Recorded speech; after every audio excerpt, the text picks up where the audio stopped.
كَلَّا بَرَّانَ عَلَى قُلُوبِهِمْ مَا كَانُوا يَكْسِبُونَ. Certainly not. In fact, the rust of their deeds has settled on their hearts.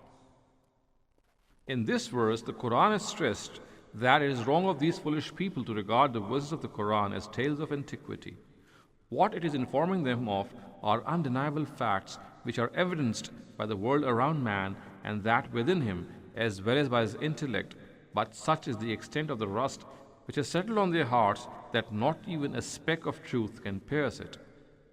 The expression مَا كَانُوا يَكْسِبُونَ refers to their deeds that we have alluded to above in verse 12 under i'tada and ithm, about which the Qur'an has testified that the person who perpetrates these always tries to find an excuse to deny reward and punishment. Mentioned in Kalla bal rana ala qulubihim is the practice of God I have alluded to at various places in the Qur'an. If a person honors and values the arguments the Almighty has ingrained in human nature and uses the faculty of intellect He has given him, these things will be of benefit to him. However, if he does not use these things and instead starts following his base desires, then gradually the rust of his misdeeds begins to settle on these faculties and slowly engulfs them to the extent that nothing is able to make its way into them. كَلَّا إِنَّهُمْ عَنْ رَبِّهِمْ يَوْمَئِذٍ لَمَحْجُوبُونَ. Certainly not. On that day they shall surely be held away from their Lord. This verse refutes a baseless desire of the disbelievers, and that is, if ever the hereafter is to come, they will be blessed with position and status there too, the way they have been here. On the contrary, they will be punished for keeping the eyes of their hearts and minds shut. This punishment will be that they will be held away from their Lord, which in other words means that they will be deprived of His blessings and favors and of observing Him. They will not even get the chance to plead with their Lord. ثُمَّ إِنَّهُمْ لَصَّالُو الْجَحِيمِ ثُمَّ يُقَالُ هَذَا الَّذِي كُنْتُمْ بِهِ تُكَذِّبُونَ. Then they shall be the ones who enter hell. Then it shall be said to them, this is what you have been denying. The repetition of the word thumma in these verses show that they would be told these things in an emphatic manner, and the purpose would be to humiliate them. They shall taste the consequences of what they had been vehemently denying in the previous world. كَلَّا إِنَّا كِتَابَ الْأَبْرَارِ لَفِي عِلِّيِّينَ. Certainly not. Indeed, the record of the righteous shall be in the Illiyin. The word kalla, or certainly not, is meant to dispel the false notion of the rejectors of the Day of Judgment, the way it is in verse 7, which is that the righteous and the wrongdoers will be equal. Just as there will be a specific register for the wrongdoers, there will be a specific register for the righteous. The latter's record of deeds will be in the Illiyin. وَمَا أَدْرَاكَ مَا عِلِّيُّونَ. And what have you understood what the Illiyin is? Just as in the earlier verse, this style is adopted to mention Sijjin in order to strike awe and fear, here this very style is adopted to convey the grandeur and magnificence of Illiyin. The implication is that how can one imagine its splendor in this world? It is a register of the exalted ones in which there will be a record of their deeds. كِتَابٌ مَرْقُومٌ يَشْهَدُهُ الْمُقَرَّبُونَ. A written register in custody of the favored ones. Since the word Illiyun is not used in its literal sense but used as a term, the verse explains what it refers to. It is a record which contains each and every detail, and it is in the custody of the exalted angels. Another meaning of the expression Yashhaduhu al-Muqarrabun can be that since this record would only be for the favored ones, only they would be able to come and see it. No one else would have access to it. Verse 28 mentions the favored ones. On that day, they shall surely be held away from their Lord. Here in this verse, it is stated that the righteous, on the contrary, will recline on thrones and witness the favor and blessings of God and observe His grandeur and various manifestations. Further ahead in the surah, it is also explained that while sitting on thrones, they will also be shown the fate of their enemies. The relevant verses read, عَلَى الْأَرَائِكِ يَنْظُرُونَ هَلْ ثُوِّبَ الْكُفَّارُ مَا كَانُوا يَفْعَلُونَ. Or, reclining on thrones, gazing around, why, have not the disbelievers been duly rewarded for what they did? verses 35 and 36. تعرف في وجوههم نظرة النعيم. The freshness of delight will reflect from their faces. The word nadra refers to freshness and bloom that reflects on faces of those who are engulfed with favors from all sides. Everyone who sees these people will witness this freshness on their faces.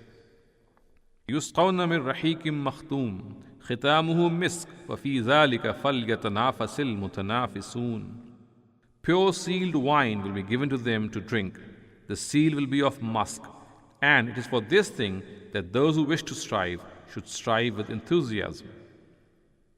Among these favors, one is mentioned as an example, and that is pure wine will be given to them as a drink. This wine will be sealed with musk and will be opened for them. Obviously, these few features of wine are mentioned to give a general concept of this wine. Only those people will have an idea of its actual taste and characteristics who will get the opportunity to drink it. It is emphasized that to be able to be in a position to drink this wine is what all efforts should be directed at. This is not only an exhortation for the believers, it is also a sarcastic remark on people who are slaves of this world.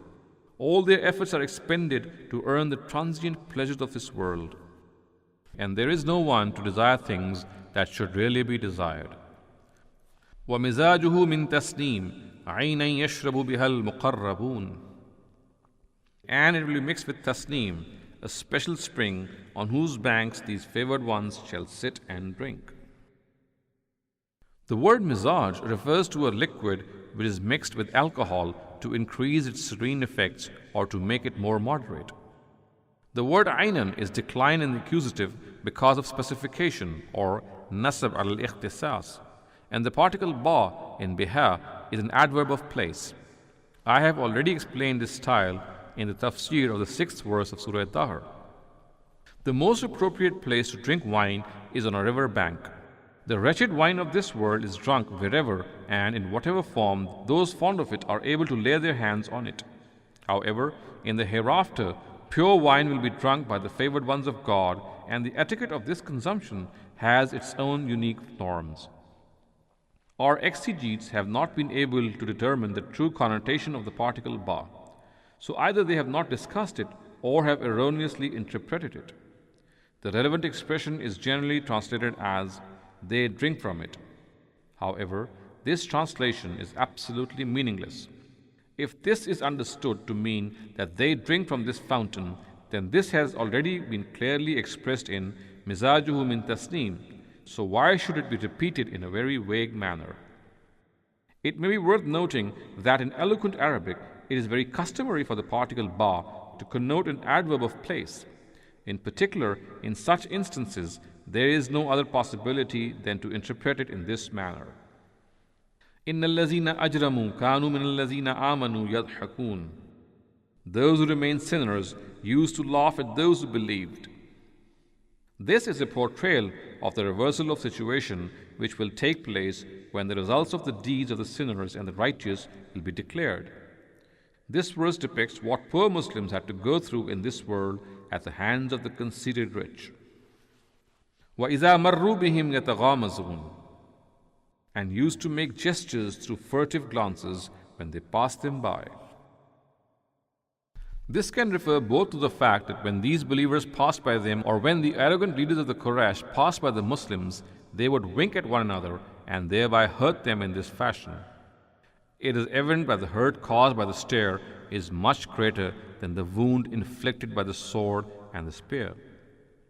The stare is a special weapon of humiliating and debasing people. Insha'Allah, I will discuss some aspects of this in the tafsir of Surah Humazah. وَإِذَا انْقَلَبُوا إِلَىٰ أَهْلِهِمُ انْقَلَبُوا فَكِهِينَ. And when they would return to their people, they would return engrossed. The implication is that when they return to their people, after misbehaving with the believers, they return engrossed as if they had achieved some great success. This is in fact a reference to their meanness. Instead of feeling ashamed of their misbehavior, they would boast before their household how they disgraced others. In Surah Qiyamah, this aspect is mentioned thus: وَلَكِنْ كَذَّبَ وَتَوَلَّى ثُمَّ ذَهَبَ إِلَىٰ أَهْلِهِ يَتَمَطَّى. Or, he denied the truth and turning his back went to his kinsfolk elated with pride. Surah number 75, verses 32 and 33. Here one should keep in mind a characteristic of the believers mentioned in the Qur'an. They would always spend their lives among their family in a very cautious manner so that any attitude of theirs should not give a wrong lesson to others. For this would lead both them and those influenced by them in such a manner to doom in the hereafter. On the contrary, when these mischievous people, which the verse mentions, would go to their family after harassing the believers, they would boastfully narrate their pranks so that their next generation also is led to follow their evil ways. وَإِذَا رَأَوْهُمْ قَالُوا إِنَّ هَؤُلَاءِ لَضَالُّونَ. And when they would see them, they would say, indeed, they are the strayed ones. The arrogant leadership of the Quraysh would also try to make sure that no one should display a positive attitude in any form towards the believers. Therefore, whenever they would see them, they would try to convince other people that these believers have totally gone astray because they are the enemies of their ancestral religion and regard all others except themselves as the fuel of hell. It should be kept in mind that many people were positively influenced by seeing the deep roots of the belief in the hereafter in the Muslims. The Quraysh tried to counter this by trying to prove to such people that these Muslims are irreligious people who are deep in error. At various places in this tafsir, I have already alluded to the arguments which they fabricated to support this scheme of theirs.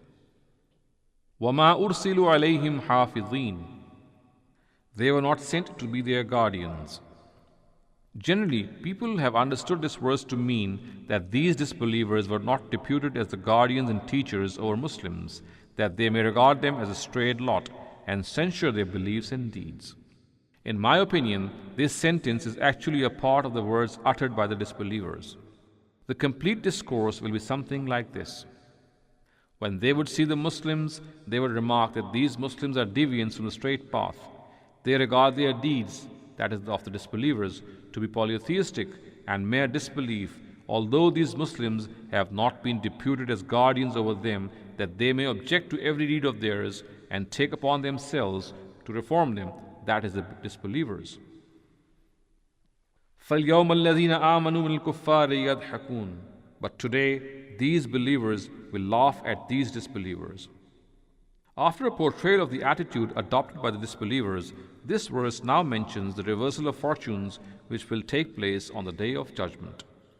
In this world, it was the disbelievers who would laugh at the believers. But on that day, it will be the other way round. This making fun by the believers would be in line with justice. When the believers had communicated the truth to them to the extent that they were left with no excuse to deny it, and they still did not mend their ways, and on the contrary regarded the believers to be criminals, then they are only worthy of not being shown any sympathy. Alal araiki yanzurun, reclining on thrones, gazing around. The implication of this verse is that just as the believers would be able to observe the favors and blessings of God while merely being seated on their thrones, they would also, while sitting there, be able to peep into hell to see what the disbelievers are passing through. In fact, they would even be able to question them, as is specified elsewhere in the Qur'an. هَلْ ثُوِّبَ الْكُفَّارُ مَا كَانُوا يَفْعَلُونَ. Why? Have not the disbelievers been duly rewarded for what they did? After receiving all these favors, the believers would be asked the question mentioned in this verse merely to receive confirmation from them. The expression مَا كَانُوا يَفْعَلُونَ also includes the misbehavior of the disbelievers mentioned earlier. With these lines, the tafsir of this surah comes to its completion. فَالْحَمْدُ لِلَّهِ عَلَى فَضْلِهِ وَإِحْسَانِهِ. Or, so gratitude be to God for His blessings and favors. Rahmanabad, 14th August 1979 AD, 20th Ramadan al-Mubarak, 1399 AH.